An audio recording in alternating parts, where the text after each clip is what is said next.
to the Electric Scooter Podcast, episode 31. We have more than 31 episodes, but it's complicated. Let's not get into it now. I'm not always the best host on planet Earth. I listened to episode 30, and I started to make a point that I kind of never really got back to, or not to the degree that I wanted to. I made the analogy of foreigners being in foreign countries. Foreigner meaning you and me. Wherever you're from, no matter what your skin color is or whatever, you're visiting a different country. You have a look about you and a way of acting that locals can tell you are not from that country. And I was trying to make the analogy that with scooters, people don't often see, depending on where you live, scooters, or there are people who don't come in contact with a lot of people riding scooters. So my point was, just like you're in a foreign country, at least me, and I hope everybody, considers yourself an ambassador. When people look at you and you're polite and you're nice, they say, oh, those people from that country are nice and polite people.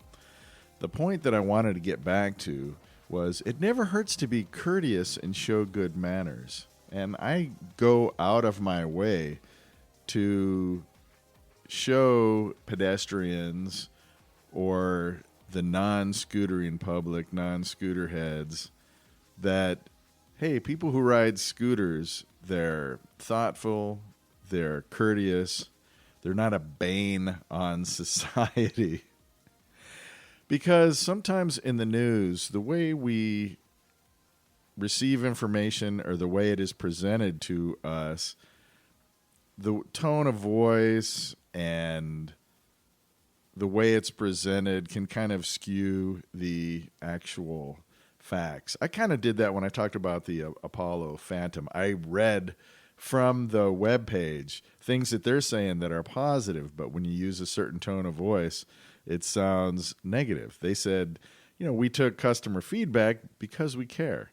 And if you listen to episode 30, I say, we took customer feedback because we care. And I made it sound all sappy, and I put a little sound effect in there. And that's an example of how that can be done. So this episode, what I'm going to talk about are some items in the news. Last episode, again, 31 ties in with 30. I said it was kind of a bummer, but it depends on how you look at it. Because if you're going to present the news, it's not always, hey, free chocolate for everyone. Look, a bag of money for you with no strings attached. Housing prices are cheaper. We just found out that caffeine is good for you. It's not always that kind of news. And I think there is value in presenting, like I mentioned, 3 folks that died in the month of June 2021 from scooter-related accidents. One of them was an actress who was just crossing the street and was hit by a scooter. Another one was a 16-year-old boy in England. 1:30 in the morning was hit by a car, and then they stole the scooter. And the third one was an Italian lady visiting Paris, was hit by a scooter that had 2 people on it. And that was hit and run also. It killed her, killed the poor lady, the Italian tourist. And one of the people on the scooter was actually a nurse. I didn't get the last name. They didn't say. I'm assuming it was Ratchet or something like that. But those are things that happen. And does it put you in a down mood when you hear that? Or does it just make you think, wow, as a scooter head, as a scooter riding individual, I need to be aware that bad things can happen. Don't run red lights. Be polite to people. If you have a little bell or something on your scooter, ding ding, when you're passing someone, or if it comes to a narrow, confined space and somebody's walking, maybe step off of your scooter and walk through that confined space until you get to the other side. So those are my points. Be a scooter ambassador. And when I meant to say that in the last podcast, I went off on safety gear, which of course is the other big thing. Be a scooter ambassador. Be polite. Be courteous. Wear safety gear. Those are 2 points that we kind of drive home here. And again, I'm only one person. I don't have a whole staff of people here at the Scooter Dome, that editors and people that do the music and check legality and do all these different things.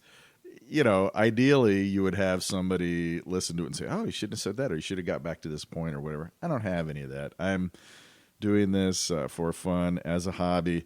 And part of that duty, the way I see it, is to collate all the information that's out there and just put it to you in one little package. So once a week you can listen to a half an hour or so and kind of get what's going on in the scooter world.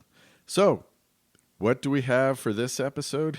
In keeping with everything that I just said, we are going to go to England and we're going to look in America at, again, some of the news.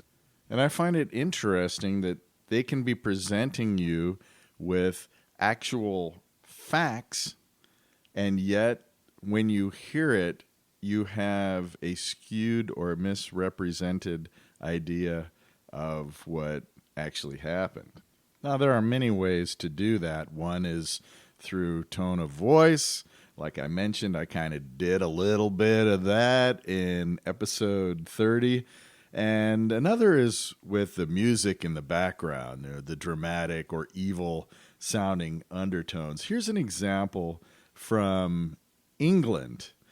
And you'll hear, usually they're going to start off with something that contrasts. They're going to say, like, in a great world, everybody would ride scooters and everyone will be happy and bluebirds will be on your shoulder whispering to you about how you're saving the environment and everything will be cheaper, and then the tone will kind of change a little bit. And I love the way they say things like, maybe you're trying to be green, but it has some people seeing red. If I were the head of a news organization, I would completely ban all those crazy, weird little reverse analogies that they use that are so typical. Keep in mind, as I mentioned in an earlier podcast episode, that when they say there's all these accidents and people getting hurt and all those types of things, fully 80% of, this is across the United States. I can't speak for the rest of the world, but I imagine it's similar. 80% of scooter-related incidents that end up with a person going to the emergency room have two things in common. The person was not wearing a helmet, and they were above the legal limit on alcohol. So if you're a regular person, free thinking, with common sense, you're going to be wearing a helmet, and maybe drinking's a bad idea, just like you wouldn't get on a motorcycle or get in a car after having some libation. Just be smart. So by not doing those two things, the way I look at it is you're cutting down your chance of being admitted to an emergency room by 80%. Now, I don't have it at my fingertips. Again, I don't have a full staff here or anything, but I read on the intrawebs, the U.S. government funded a study that was performed by a reputable civilian organization or non-government organization, and they came up with those facts. I read the whole article on all the dangers, and then at the very bottom was a little caveat. Oh yeah, over 80% of these combined those two things. Not one or the other, but they both were drinking alcohol and not wearing a helmet. So both of those two things combined are resultant in 80% of people being admitted or incidents of admission to an emergency room. Check out this little bit from British media here. We all know our cities are congested and polluted. So could this be the answer? These scooters with small electric motors are carrying big hopes for an urban transport revolution. So small electric motors are carrying big hopes. I don't know the term. If anybody knows, email me at dagwoodstreets@gmail.com. I'm calling it a reverse analogy. Let's just point these out as we go along. Not that it drives my point home about being courteous or the way facts are misconstrued, but just because it's interesting. But our new research shows it's far from a smooth ride. Smooth ride. The green transport solution that's left some people seeing red. I love that one. Green revolution leaves people seeing red. These have divided opinion and led to safety warnings. So I'm heading out to discover where e-scooters are really taking us. Where are e-scooters taking us? All right. Though it's not widely known, privately owned e-scooters have always been and remain illegal on our roads. What the H? Did you hear what he just said? Privately owned e-scooters have always been and remain illegal on our roads. Privately owned scooters are illegal. Well, no wonder you're seeing so many accidents. Here comes a mini rant by your host. 100% of the issues of scooters blocking somebody's driveway, being thrown into rivers, and I would argue a huge percentage of the accidents are from people riding rental scooters, or as they say in some countries, for hire scooters or scooters for hire. Same difference, rental scooters. So why on God's green earth would you restrict or prohibit or outlaw privately owned scooters and promote the rental scooters? You could be, innocently enough, you don't listen to the Electric Scooter podcast. You don't go online and watch the Electric Scooter Guide, YouTube videos, or Ginger on Wheels, or Jimmy Chang, or Alien Rides, any of that stuff out there. You're just out having a few beers, maybe in a foreign country, and you can either pay however much amount of money to jump in a taxi and go from one place to another, or there is an e-scooter sitting right there in front of you, and you just swipe your card and boom. Of course you're not walking around carrying a helmet. That's crazy to think that somebody on vacation in a foreign country is just walking around with a helmet. And if they left helmets on these rental scooters, they'd be nasty, right? Who knows whose melon was inside of that helmet before you got to it. So what they've done is outlawed private individually owned scooters. I'm sorry for laughing, but it is so counterintuitive and so wrong, because you're not going to leave your scooter that you paid, pick an amount, $1,500 for. You're not going to leave it in front of somebody's driveway. You're not going to leave it where somebody can pick it up and throw it in a river. You're going to take care of it. And of course you're going to own and wear a helmet and some safety gear, because you do listen to the Electric Scooter Podcast. You are informed. You've at least looked into the things that people do when they own scooters, and it's your pride and joy. You put some money into it. You want to take care of it. You want to take care of yourself. You're not going to go drinking and leave your scooter outside in traffic. That just blows my mind that the UK has outlawed private scooters, is encouraging rental scooters, and then talks about all the accidents that happen with scooters. But now, for the first time, a limited number of rental e-scooters are being allowed in a series of safety trials. There are schemes in more than 50 towns and cities across England designed to evaluate them. They're run by 11 private companies working with local councils. So if you live in one of these areas, the only scooter heads you are going to come into contact with are people who don't know how to ride scooters. Could be first time. Maybe they've done it a couple times. They just see it as something convenient. It's not a scooter owner who knows their machine and is properly equipped and is worried about what other people think of scooter heads. People like you and I. So imagine, it's your neighborhood, and the only people you see are weaving down the road, not wearing a helmet, half drunk, and just leaving them wherever they want.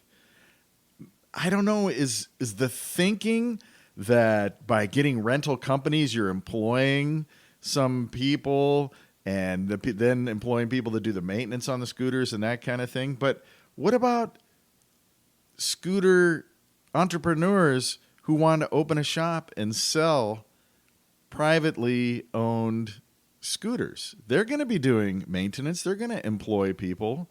They're going to pay a salary to their workers. And the people that you'd normally see cruising down the street on a scooter are going to be properly equipped and more polite. It strikes me as a system that is intentionally set up for failure. It is designed to not work. So I can't really blame folks that don't know anything about scooters for developing these opinions, given the situation that they are in, where they live, and the people that they see riding scooters, if they're all rentals. More than 13 million people live in these areas, and there's certainly dividing opinion. They are a waste of space, a waste of time. A waste of time? If you're looking at Dagwood streets, you're not so humble host. Yeah, I do it for fun. You could say that maybe. But a waste of space? Really? A scooter will fit into the trunk of a car. And when you park one, who would argue that it takes up more space than a car? They don't always follow the rules of the road. They don't always follow the rules of the road? Does this lady know what the rules of the road are for scooters? I don't think local police, even for the most part, know what the rules of the road are. It's better for the environment. They're electric. Scooters are bad for the environment. How many times have you heard me on various podcasts cite the data that on $20 US dollars of fuel leaving from Berkeley, California, which is what we call the Bay Area. So it's near San Francisco and Oakland, Vallejo, Richmond, that area of the central part of California. A Toyota Corolla can reach Reno, Nevada. A Tesla can reach Salt Lake City, Utah. Again, leaving from Central California. And the typical average electric scooter can reach Dubai in the Middle East, all on $20 worth of fuel. I don't expect lay people, common people on the streets being interviewed for scooters to know those facts. But I do kind of get the point about, I don't know why he said they're electric. For God's sakes, they're electric. Of course they waste energy. Or maybe I misunderstood his English. Maybe he said respect for the environment. It sounded to me like he said it's bad for the environment. But from a earth metals, precious minerals, polluting, being moved from one spot of the earth and eventually being buried somewhere else. From that, I get it. And also maybe in countries or areas where they burn coal in order to get their electricity, I kind of get it. They're needless, really, I think, if they could get a bus or even walk. A little bit hard to understand that last part, but I think he said they're needless, really, if you can get a bus or are able to walk. That does not take into consideration last mile solutions. There are a lot of folks who would take a train or a bus or some alternate transportation, except it's difficult to get to that train or alternate transportation. So a scooter, you can take it to the bus terminal, take your scooter on the bus or the train, and once you arrive, it might be 1.5 miles to get where you're going. It might be hot. Who knows what the situation is? Maybe you just don't want to walk 1.5 miles, but you're willing to do everything else. Well, a scooter is obviously the perfect answer. So him saying they're unnecessary and useless, that just does not take into consideration the last mile solution, which would encourage more people to take alternate transportation and is another way that electric scooters are good on the environment and save on fuel and pollution. The government accelerated and expanded planned trials to help social distancing on public transport. There's one I had not thought of. I'm going to have to use that in the future. During a pandemic, do you want to sit on a bus with a bunch of strangers that may or may not be vaccinated, may or may not be spreading disease? How about if everybody is on their own individual scooter? It's a little bit safer for your health, isn't it? E-scooter rental firms have brought hundreds of jobs managing and maintaining vehicles, including changing the batteries. Yeah, I think we covered that. They're presenting it as a positive thing, but selling privately owned scooters would be preferable. But it's good that they're highlighting some good aspects. These ones were charged using renewable energy. We've had a pandemic crisis, but we also have a climate crisis. We have a really big opportunity at the moment to really reduce our dependence on cars. Next, the report takes us to the beautiful, at least what I can see on YouTube, I've never been to, Bath, the city of Bath, named for the Roman spas. One positive side to rentals is what they are doing in the city of Bath is you can rent for an entire month. They said £35. I don't know what that is in US dollars, maybe $40.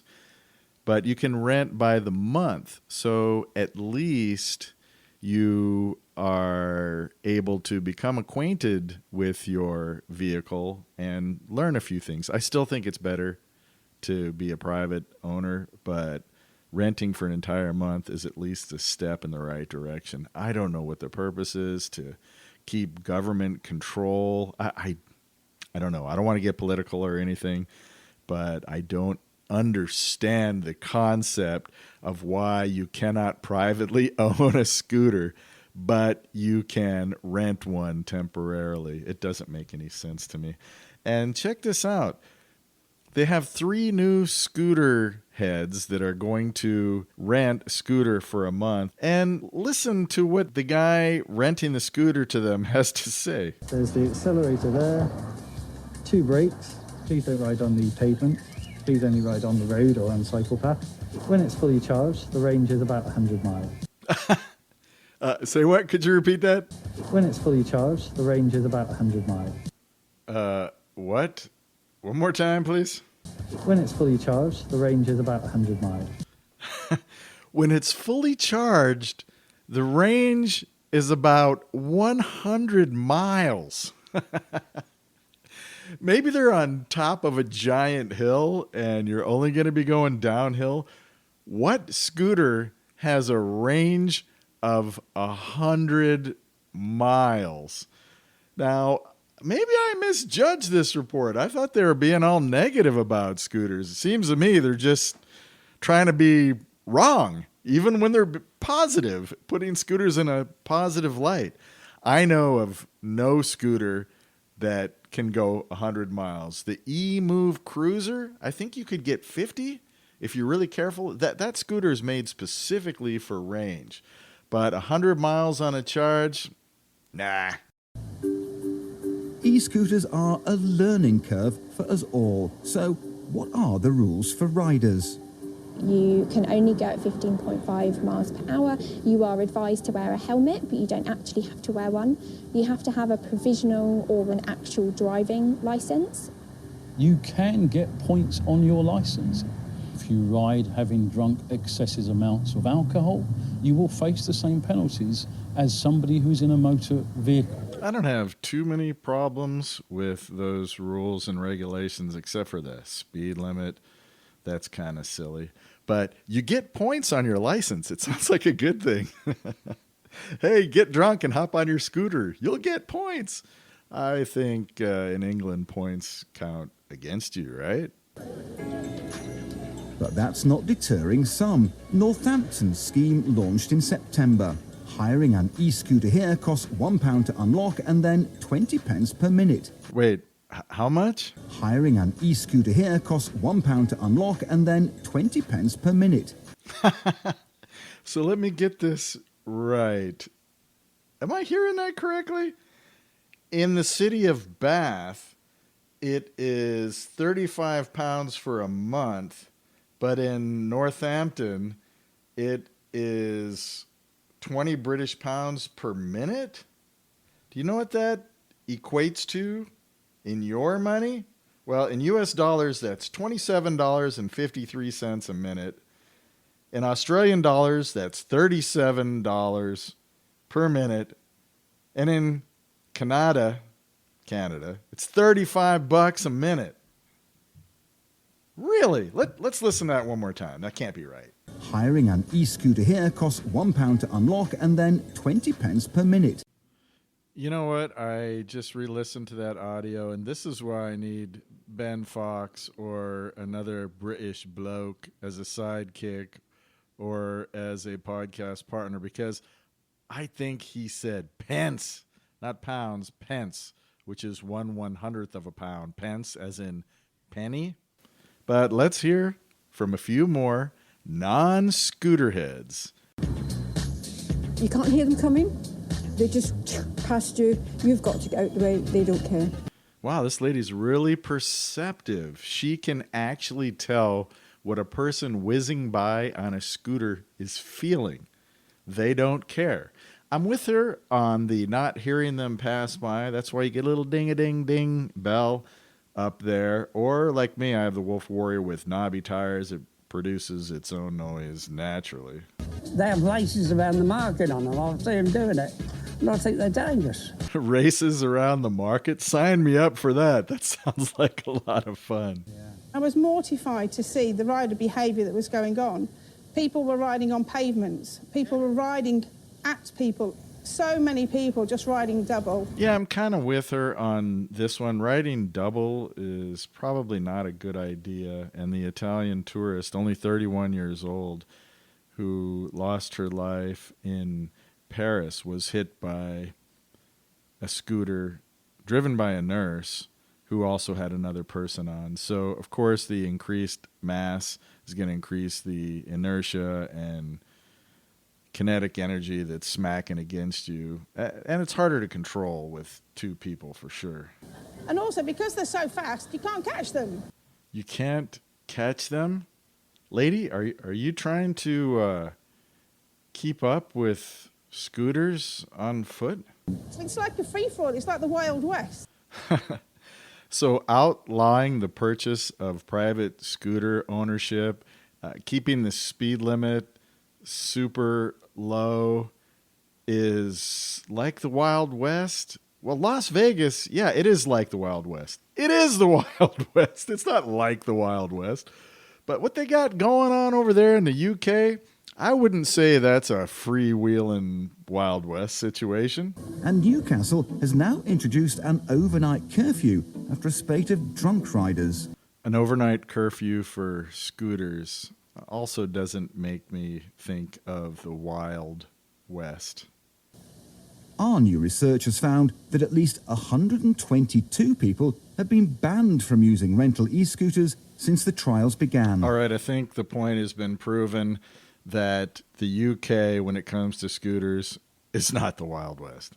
In Birmingham, I saw lots of people riding them double. I saw lots of people on the pavement. And there was 2 people on one e-scooter, and the lady looked like a bottle of beer in her hand. Did they get told off? Did they get reported? They got away with it. They're not seeing what I've been witnessing. All right, scooterheads, I think you get the idea, and that's that rental scooters, they either need to be regulated in a different or better way, or my idea is just encourage private ownership of electric scooters, and you won't see a lot of these problems. Even in that last statement, the lady is talking like it was a bank robbery. Somebody on a scooter had a bottle of beer. Yeah, that's not smart. Yeah, it's not safe, but it's not to be compared with things that are happening around the world, these tragedies, or even local things like robberies and that. Someone had a bottle of beer on a scooter, really, and it makes the news. But there is one more situation that caught my eye and ear in this report, and that is, again, it's sad. A poor wheelchair-bound man lost his life.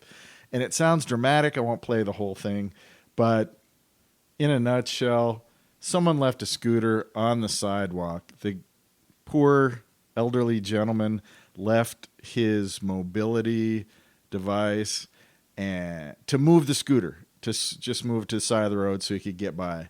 And in the process of doing that, he fell and broke his hip.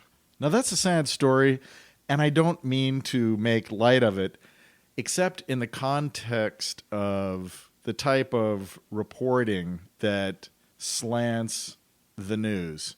It could have been a rubber ducky. It could have been a skateboard.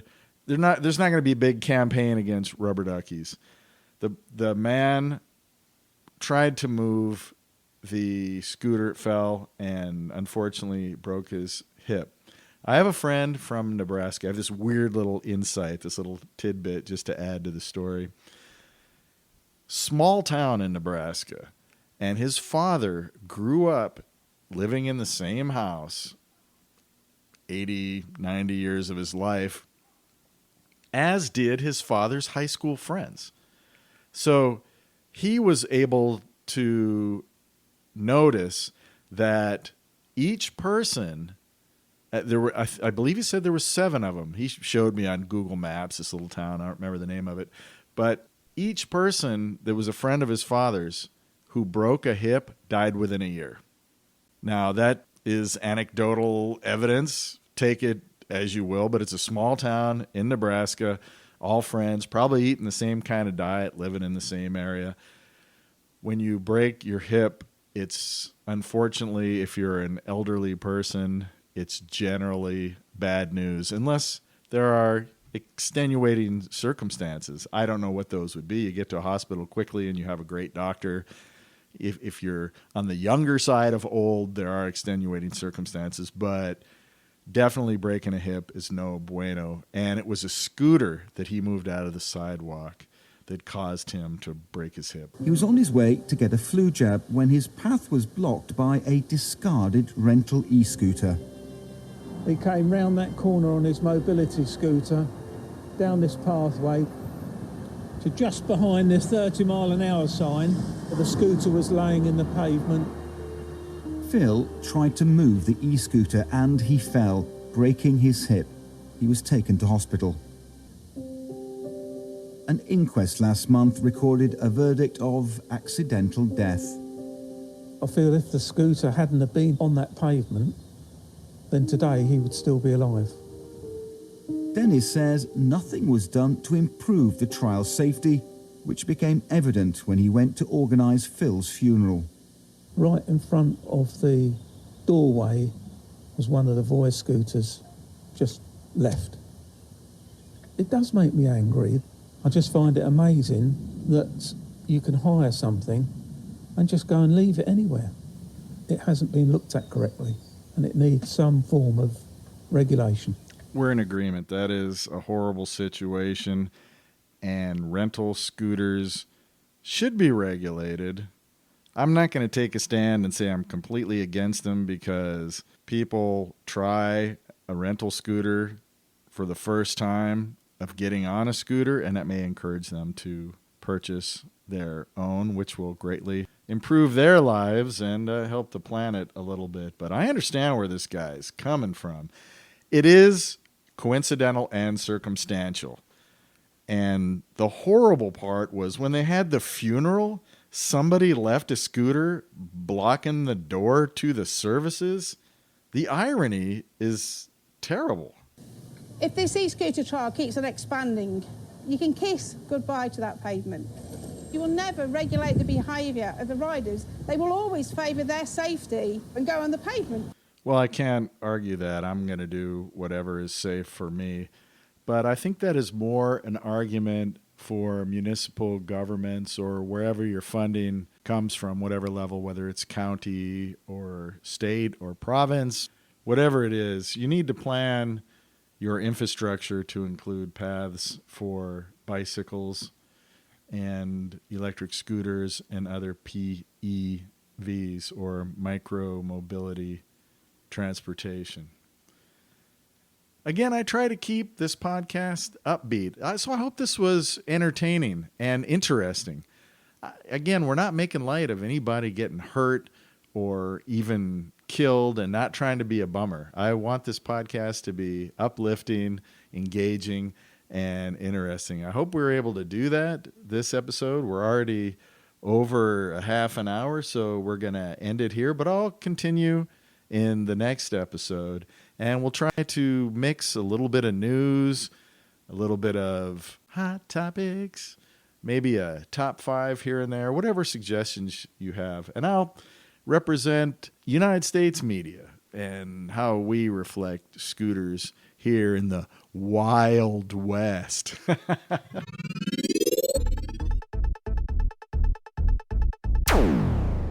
I did find a lot of what I heard amusing, and that's why I put it into this podcast. But that's what you get when people who do not ride scooters, common pedestrians, laymen on the street, are coming in contact with people who are not experienced on scooters, maybe inebriated. And that's a whole problem of rental scooters or for hire scooters. It's not a problem of scooters inherently.